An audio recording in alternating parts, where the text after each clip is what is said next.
Bienvenue à cette capsule d'information sur le sous-volet 1.1.3 du programme Prévert 2023-2026. Ce sous-volet porte sur les projets favorisant l'amélioration de la gestion des matières fertilisantes. Mon nom est David Bilodeau, ingénieur à la direction des pratiques agro-environnementales au ministère de l'Agriculture, des Pêcheries et de l'Alimentation du Québec. Je serai avec vous au cours de cette présentation. Cette première capsule porte sur le diagnostic d'utilisation des matières fertilisantes et particulièrement le volet A, soit la section des équipements. Le diagnostic est requis lors du dépôt de la demande d'aide financière dans le cadre du programme Prévert 2023-2026. Cette section du diagnostic permet l'analyse des équipements ou des modifications d'équipements soumises à une demande d'aide financière. La section bilan du diagnostic fera l'objet d'une autre capsule qui sera également diffusée sur la chaîne YouTube du ministère. Les deux sections du diagnostic sont réunies dans un même document Excel, qui est composé en tout de 5 parties. Tout d'abord, le premier onglet qui se nomme Accueil et instruction sert à décrire le mandat que le conseiller s'engage à relever en réalisant le diagnostic pour une exploitation agricole. Ensuite, l'onglet Identification permet d'identifier l'exploitation agricole ainsi que le conseiller attitré à la réalisation du diagnostic. Les éléments d'identification se rapportent en grande partie dans le haut des autres onglets de travail, sauf pour ce qui est des dates de réalisation qui doivent être inscrites manuellement à chacune des sections. Notez que les deux sections peuvent être réalisées en même temps, car la section bilan peut être faite avant l'utilisation d'équipements avec les données que l'entreprise a déjà en main. L'utilisation de ce gabarit est obligatoire au programme Prévert 2023-2026. Prenez note de toujours télécharger la version qui est sur le site du programme Prévert, car des changements de version peuvent survenir et vous assurez ainsi d'avoir toujours la dernière version en main. Un conseiller doit être mandaté pour réaliser le diagnostic.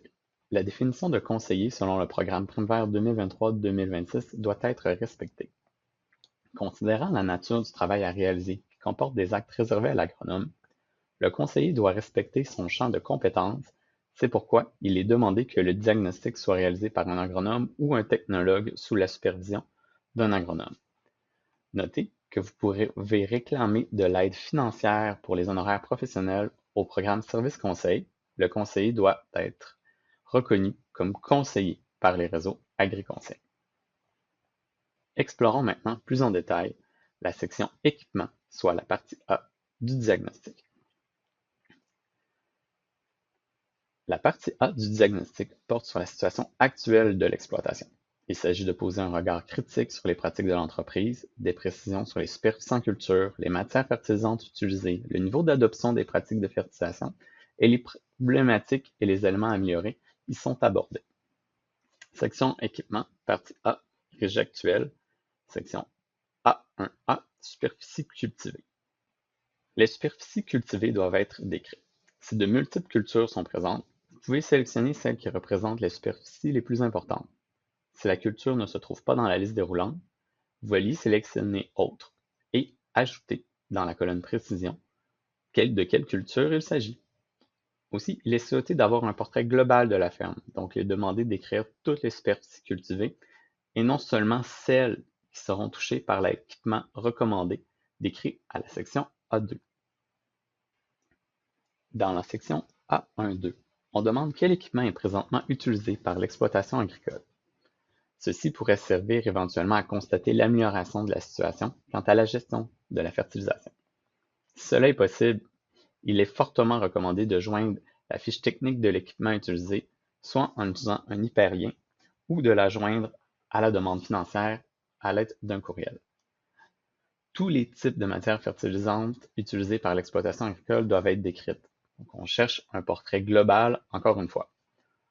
Nous avons la colonne matières fertilisantes qui contient une liste déroulante qui permet de sélectionner dans quelle grande classe se situe cette matière. Et ensuite, dans la colonne détaillée, il est possible pour vous d'apporter des précisions quant à la composition de la matière fertilisante utilisée. Par exemple, pour un engrais NPK, nous pourrions trouver 20-20-20. La section A1.3, pratique de fertilisation de l'exploitation agricole. Le conseiller est ici appelé à questionner l'exploitation sur les pratiques mises en place au champ et celles mises en place lors de la planification et l'analyse de la gestion de la fertilisation. Dans le cas de nouvelles exploitations qui n'auraient pas encore de pratiques mises en place, Il faut se questionner sur les pratiques qui sont projetées. La majorité des pratiques citées sont en fait des liens cliquables qui mènent à la section référence du diagnostic. Nous invitons à les consulter, cette bible de référence. La section A1.4 sert à décrire les problématiques et les enjeux liés à la gestion des matières fertilisantes. C'est un endroit où le conseiller peut récapituler les éléments qui sont ressortis comme n'étant pas optimales et susceptibles d'être améliorés. Il est important de mettre l'emphase sur la situation actuelle de l'entreprise et indiquer les pistes d'amélioration possibles. Lors de l'analyse des demandes d'aide financière dans le cadre du programme primaire 2023-2026, il s'agit d'une section qui est vérifiée pour son adéquation avec la recommandation d'équipement présentée à l'onglet A2. Une fois l'onglet A1 complété, il est maintenant temps de compléter l'onglet A2, qui présente les équipements recommandés pour améliorer la gestion des matières fertilisantes. La première portion de la section A2.1 sert à décrire le type de projet, le type d'équipement modifié ou acheté et donner des précisions quant à sa marque et son modèle. La colonne de droite sert à amener certaines précisions qui découlent de l'interprétation du texte du programme primaire 2023-2026, ou bien des informations importantes pour bien remplir la colonne centrale, soit les cellules blanches. Là où les fiches techniques des équipements recommandés sont demandées, les liens vers les pages web peuvent y être inscrits. Si plus d'un lien est nécessaire, vous pouvez séparer les liens par des triples espaces ou utiliser le raccourci clavier Alt-Entrée qui permet en fait de faire un saut de ligne dans la cellule. Une section porte sur le calcul du poids à la roue, qui est une condition à respecter pour le programme 2023-2026. La section des dépenses non admissibles générales au sous-volet 1.1 spécifie que les équipements dont le poids à la roue est supérieur à 3500 kg ne sont pas admissibles. Cette condition est aussi applicable pour les projets de modification. Il s'agit d'une méthode simplifiée de calcul. Elle ne considère pas certains paramètres comme le transfert de poids vers le tracteur ou la répartition des charges sur les différents appuis au sol. Le calcul prend en considération le poids de l'équipement à vide, disponible sur la fiche technique de l'équipement, et le poids de chargement à capacité maximale avec la matière fertilisante ayant la masse volumique apparente la plus grande, donc la plus critique. Ainsi, il faut inscrire la capacité du réservoir en mètres cubes. Comme l'outil se veut simple, vous pouvez utiliser une simple règle de 3 pour passer de litres à mètre cube sur la base de 1 mètre cube équivaut à 1000 litres. Il faut inscrire la matière fertilisante critique et la masse volumique apparente. Pour la masse volumique apparente, nous avons établi une liste de références disponible à l'onglet Références. Nous vous invitons à la consulter. Il est du choix de l'agronome ou du conseiller de choisir la masse volumique appropriée. Des précisions sont données dans la colonne de droite quant au nombre de roues qu'il faut compter. Le prochain bloc porte sur le système d'épandage recommandé. Les questions se rapportent donc à l'équipement recommandé en A2.1. Ces questions découlent de la nécessité d'être lié à un GPS pour les épandeurs à la volée. Donc, si certains équipements sont présents et permettent de considérer un épandage en bande, c'est-à-dire un épandage qui se limite à la zone principale de prélèvement des cultures et sans tout temps, alors le mode d'épandage est considéré comme localisé ou en bande.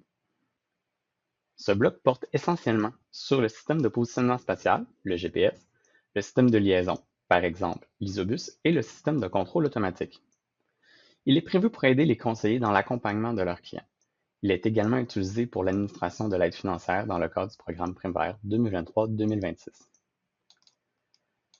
Dans le cadre d'une demande d'aide financière pour un équipement d'épandage de la volée, le GPS et toutes les composantes sont requises afin d'assurer une amélioration de la gestion des matières fertilisantes. Dans les prochaines lignes, des détails sur les équipements recommandés sont demandés ainsi que les liens entre chacun. Il est possible que l'exploitation agricole dispose de certains équipements qui peuvent être utilisés. Des questions sont posées sur le lien entre l'équipement d'épandage, le GPS, le système de guidage. On demande quel système assure la liaison ou la communication entre le système de positionnement et l'épandeur. On demande également si la compatibilité entre les équipements a bien été vérifiée, c'est-à-dire si celle-ci est bien fonctionnelle.